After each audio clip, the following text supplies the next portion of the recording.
Hello students, today we are going to learn a new chapter of maths, that is integers. ठीक है, हम chapter कौन सा पढ़ने जा रहे हैं? इंटीजर चैप्टर पढ़ने जा रहे हैं. इंटीजर चैप्टर को पढ़ने से पहले मैं कुछ नंबर्स के बारे में बात करेंगे. पहला नंबर है हमारा natural number. Natural number means the number which start from 1 and and with infinity. 1 से स्टार्ट हो रहा है और कहाँ ख़त्म हो रहा है? इन्फिनिटी पे. ठीक है, इन्फिनिटी मतलब अनंत, जिसका कोई अंत ना हो. नेक्स्ट है मेरा whole number, the number which start from 0 to infinity. Okay, the difference between natural number and whole number is the natural number start from 1 and whole number start from 0. Okay, then next is integers. Integers क्या होंगे? Integer मतलब it is a set of positive and negative numbers. मतलब integers क्या होते हैं? एक set होता है किसका? जिसके अंदर हम पॉजिटिव नंबर्स के बारे में पढ़ते हैं और नेगेटिव नंबर्स के बारे में पढ़ते हैं. जैसे एक नंबर लाइन मैंने ड्रॉ कर रखी है जिसमें 0 मेरा कौन सा इंटीजर है? न्यूट्रल इंटीजर है. 0 को मैं कौन सा इंटीजर बोलूँगा? न्यूट्रल इंटीजर बोलूँगा. 0 के राइट साइड पे जितने भी नंबर्स हैं वो सारे पॉजिटिव नंबर्स आएंगे और 0 के लेफ्ट साइड पे जितने भी नंबर्स हैं सारे नेगेटिव नंबर्स आएंगे. ठीक है, नेगेटिव नंबर्स, पॉजिटिव नंबर्स और हमारे न्यूट्रल इंटीजर, ये सारे के सारे किसके अंदर आएंगे? हमारे इंटीजर्स के अंदर आएंगे. तो ठीक है, यहाँ पे आप देख पा रहे हैं कि मैंने 0 को सेंटर में रख रखा है. तो ये कौन सा इंटीजर हो गया? न्यूट्रल इंटीजर हो गया. तो 0 के इस साइड पे, राइट साइड पे सारे पॉजिटिव नंबर्स हैं और 0 के इस साइड पे, लेफ्ट साइड पे सारे नेगेटिव नंबर्स हैं. तो ये 0 के बाद कहाँ एंड? मैंने इसको पॉजिटिव इन्फिनिटी बता दिया और यहाँ पे नेगेटिव इन्फिनिटी बता दिया. ठीक है, अब इंटीजर्स के मेरे टाइप्स हैं positive integers, negative integers and neutral integer. हमेशा आप याद रखिएगा कि नेगेटिव इंटीजर्स जो भी है वो सारे के सारे किससे छोटे होंगे? पॉजिटिव इंटीजर से. ठीक है, पॉजिटिव इंटीजर से सारे के सारे नेगेटिव इंटीजर्स क्या होंगे? छोटे होंगे. और zero neutral integer is always greater than negative integer and it is always lesser than positive integers. Next is positive integers. Positive integers का मैंने एग्जांपल लिख रखा है, आप देख पा रहे हैं सामने 1 2 3 4 5 6 and with infinity.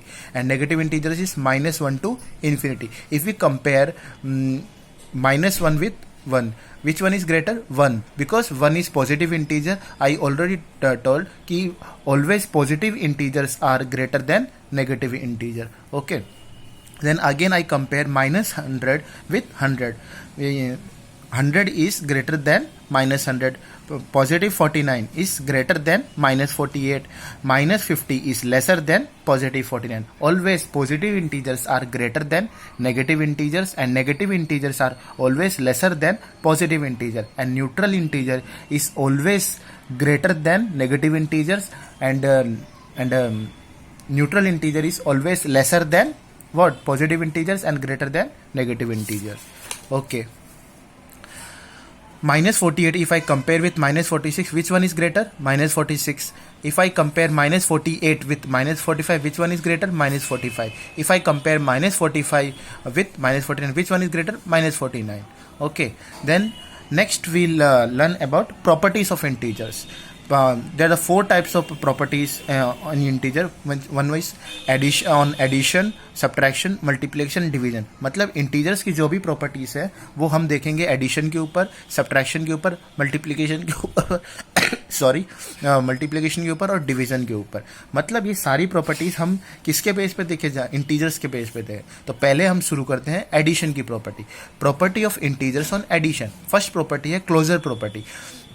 Closure property हमें क्या बताती है कि जब भी एक इंटीजर को हम ऐड करेंगे दूसरे इंटीजर के साथ तो हमें क्या मिलेगा? इंटीजर ही मिलेगा. If I add one integer with another integer, what we get? An integer. हमेशा एक इंटीजर को दूसरे इंटीजर के साथ ऐड करने पे हमें क्या मिलेगा? इंटीजर ही मिलेगा. आप देख पा रहे हैं यहाँ पे मैंने ए को रिप्रेजेंट किया एक इंटीजर, बी भी एक इंटीजर है. दोनों को इंटीजर को मैंने ऐड करेंगे तो हमें क्या मिलेगा? इंटीजर ही मिलेगा. जैसे 3 एक इंटीजर है और 5 एक इंटीजर है, दोनों को ऐड कर लीजिए, कितना आ गया? 8. तो 8 भी क्या है? इंटीजर. तो क्लोजर प्रॉपर्टी ये बताती है if we add one integer to another integer we get an integer. Okay, next property is commutative property. Commutative property क्या है कि जब भी इंटीजर्स का हम ऑर्डर चेंज करेंगे, ऑर्डर चेंज करने पे हमारा आंसर क्या आएगा?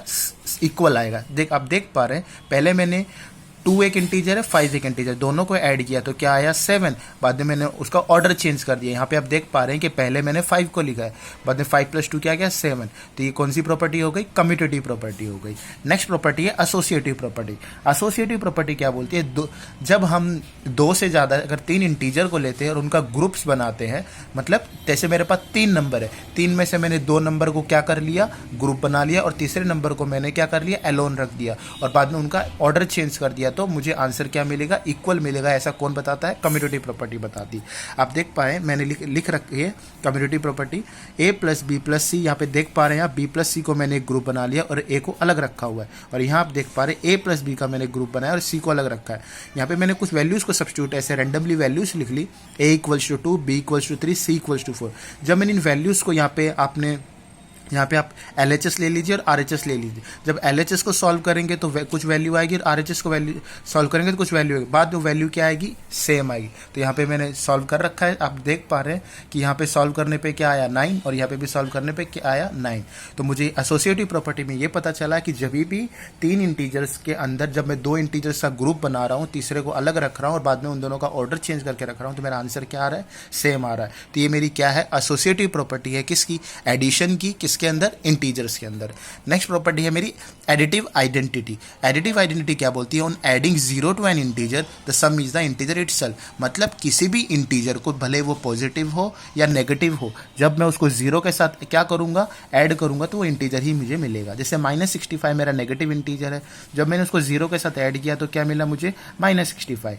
28 मेरा पॉजिटिव इंटीजर है, जब मैंने उसको 0 के साथ ऐड किया तो क्या मिला मुझे, पॉजिटिव इंटीजर। तो आप देख पा रहे हैं कि 0 को किसी भी इंटीजर के साथ ऐड कर लो, भले वो पॉजिटिव हो या नेगेटिव हो, मुझे वही इंटीजर सेम मिलेगा। ऐसी कौन सी प्रॉपर्टी है, additive identity. Okay, next property is additive integers. When we add any integer of the same integer the sum is 0। मतलब एडिटिव इंटीजर कैसी प्रॉपर्टी है कि जैसे कि 16 एक इंटीजर है, 16 एक पॉजिटिव इंटीजर, उसका सेम उसका नेगेटिव इंटीजर क्या होगा, -16। जब मैं उसको ऐड करूंगा तो मुझे क्या मिलेगा, 0। अब देख पा रहे 16 + 16 कौन सा इंटीजर है, पॉजिटिव इंटीजर है, उसका अपोजिट माइनस इंटीजर हो गया, दोनों को माइनस कर लीजिए, आंसर क्या आ गया 0। -281 नेगेटिव इंटीजर है और पॉजिटिव इंटीजर 281 है, जब मैंने उसको क्या किया, ऐड किया, तो मुझे क्या मिला, 0। नेक्स्ट प्रॉपर्टी हम देखेंगे सब्ट्रैक्शन के ऊपर, ठीक है। नेक्स्ट प्रॉपर्टी है मेरी सब्ट्रैक्शन के बाद, property of subtraction of integers. इससे पहले हमने एडिशन की प्रॉपर्टीज देखी, अब देखेंगे सब्ट्रैक्शन की। तो सब्ट्रैक्शन के अंदर भी प्रॉपर्टी सेम है, क्लोजर प्रॉपर्टी। क्लोजर प्रॉपर्टी क्या है, the difference of 2 integer is always an integer. जब भी एक इंटीजर को दूसरे इंटीजर के साथ सब्ट्रैक्ट करेंगे तो हमें क्या मिलेगा, इंटीजर ही मिलेगा। आप देख पा रहे हैं मैंने एक एग्जाम्पल लिया हुआ जिसमें -18 मेरा एक इंटीजर है और -13 मेरा एक इंटीजर है। जब मैं दोनों को सब्ट्रैक्ट कर रहा हूँ तो मुझे इंटीजर ही मिल रहा है। देख पा रहे हैं आप, -18 और -31 मैंने यहाँ लिख रखा है, ठीक है। तो 31 मेरा आंसर आइए, मेरा क्या है, इंटीजर ही है। नेक्स्ट प्रॉपर्टी है मेरी commutative property. The difference of 2 integer does not remain same when the order of integer is changed. मतलब इसके अंदर ये कम्यूटेटिव प्रॉपर्टी क्या नहीं करती, एग्जिस्ट नहीं करती, क्योंकि आप देखेंगे कि यहाँ पे LHS और RHS इक्वल नहीं आ रहा है। जैसे मैंने 16 ले लिया, मैंने एक एग्जांपल लिया 16 और -9, तो आप देख पाएंगे 16 माइनस ऑफ -9 कितना हो गया, 25, माइनस माइनस प्लस, तो 25 हो गया। जब मैंने इनका ऑर्डर चेंज किया तो मेरा आंसर क्या आया, -25। आप जानते हैं कि कभी भी एक नेगेटिव इंटीजर एक पॉजिटिव इंटीजर के बराबर कभी भी नहीं हो सकता, तो इसीलिए कम्यूटेटिव प्रॉपर्टी जो है एग्जिस्ट नहीं करती सब्ट्रैक्शन के अंदर। नेक्स्ट प्रॉपर्टी है मेरी associative property. This property does not integer exist for the integer. ये प्रॉपर्टी भी क्या नहीं करती, एग्जिस्ट नहीं करती। क्यों, क्योंकि जब हम लोग ग्रुप बना रहे हैं, जैसे मैंने 3 इंटीजर लिए हुए हैं आपके सामने, 8, -6 और -12। तो मैंने आप देख पा रहे हैं कि -6 और -12 का जब मैंने ग्रुप बनाया और उनके ऑर्डर्स को चेंज किया तो मेरा आंसर इक्वल नहीं आया, ठीक है। अब देख पा रहे हैं यहाँ पे मेरा आंसर क्या आया है, 2 आया है, और यहाँ पे मेरा आंसर क्या है, 26। यू नोट कि 2 is not equals to 26। Next property is identity element. ये when 0 is subtracted from an integer then difference remains integer self। मतलब जब भी किसी किसी भी इंटीजर को मैं जीरो के साथ सब्ट्रैक्ट करूंगा तो मेरा आंसर वो सेम आएगा। इसी सेम प्रॉपर्टी हमने एडिशन में भी पढ़ रखी है। नेक्स्ट प्रॉपर्टी है मेरी मल्टीप्लिकेशन की। अभी तक मैंने कौन सी प्रॉपर्टी पढ़ी? एडिशन के ऊपर और सब्ट्रैक्शन के ऊपर। अब हम पढ़ने जा रहे हैं मल्टीप्लिकेशन के ऊपर। होप आपको समझ आ रहा होगा। अगर कहीं पे भी कुछ डाउट हो तो यूट्यूब के अंदर कमेंट बॉक्स है, आप कमेंट करके पूछ सकते हैं। अगर आपको ये वीडियो अच्छा लग रहा हो, कुछ सीख रहे हो आप, तो लाइक बटन को प्रेस कर दें। नेक्स्ट है क्लोजर प्रॉपर्टी मेरी मल्टीप्लिकेशन की।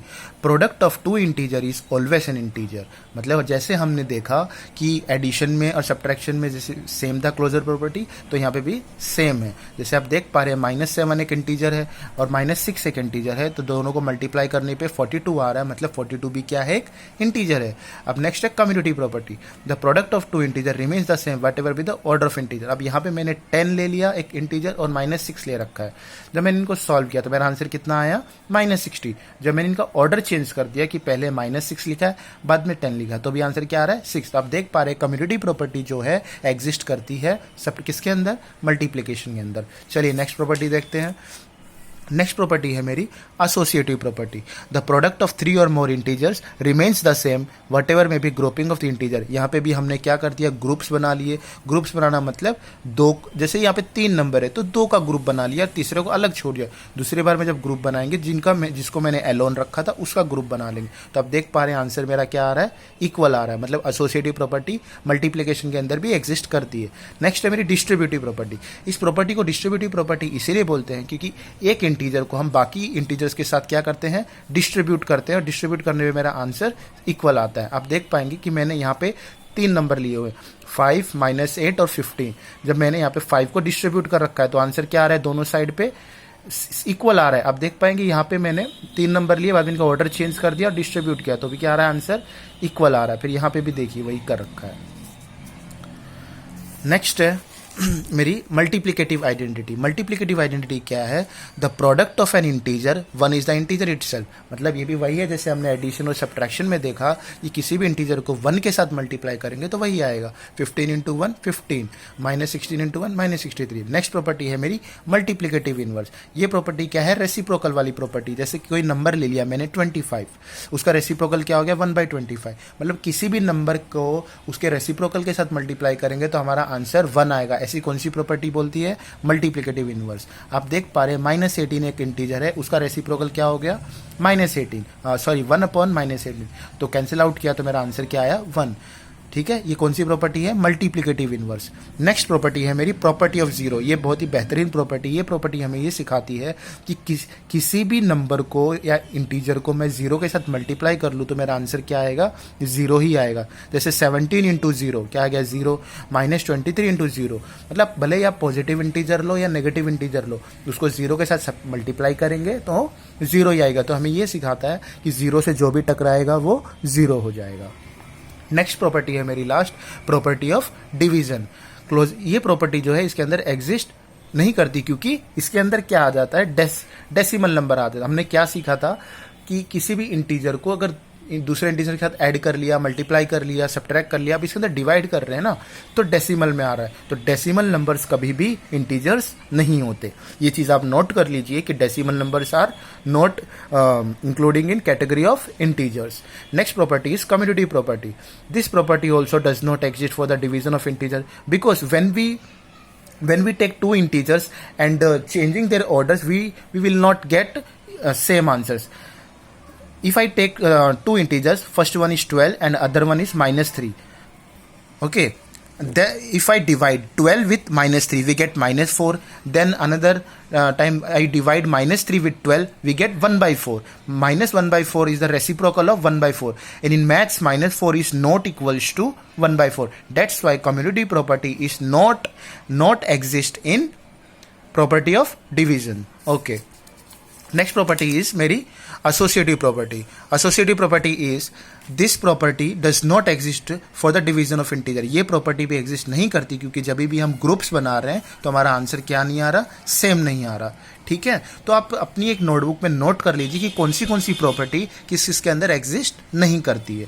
नेक्स्ट प्रॉपर्टी है मेरी प्रॉपर्टी ऑफ 1, कि किसी भी इंटीजर को 1 के साथ डिवाइड करूंगा तो मेरा वही कुछ आंसर आया। जैसे 19 डिवाइड बाई 1 किया मैंने 19 आया, -37 डिवाइड बाई 1 किया तो क्या आया, -37 आया। मेरी नेक्स्ट प्रॉपर्टी है प्रॉपर्टी ऑफ 0। 0 क्या है, when 0 is divided by a non zero integer then question is always 0। मतलब 0 के साथ, मतलब मेरा ये प्रॉपर्टी आपको क्या बोलती है कि 0 के साथ आप किसी भी नंबर को डिवाइड करो तो 0 ही आएगा। मतलब न्यूमरेटर में अगर 0 है और नीचे कोई भी नंबर है तो आपका आंसर 0 आएगा। लेकिन अगर डिनोमिनेटर में 0 हो गया तो वो चीज़ क्या हो जाएगी, अनडिफाइंड हो जाएगी, क्योंकि उसे डिफाइन नहीं किया गया है। तो हो बच्चों, आपको सारी की सारी प्रॉपर्टीज समझ आई होगी। इस वीडियो को आप 2 से 3 बार देखेंगे तो आपको पूरा समझ आ जाएगा। अगर आप भगा के स्किप कर करके देखेंगे तो मेरी गारंटी है आपको कुछ भी समझ नहीं आने वाला। तो जो बच्चे इस वीडियो को पूरा देखेंगे शुरू से लेके अंत तक, उन्हें प्रॉपर्टीज सारी समझ आ जाएंगी। अगर आपको ये वीडियो अच्छा लगा हो तो प्लीज़ लाइक कर दीजिए और शेयर कीजिए स्टूडेंट्स के साथ, और सब्सक्राइब कर लीजिए ताकि आपको नए वीडियोस जो मैथ्स के ऊपर बनने वाले हैं वो आपके उनके नोटिफिकेशंस मिलते रहें। तब तक के लिए अपना ध्यान रखिए। Okay, thank you for watching my video.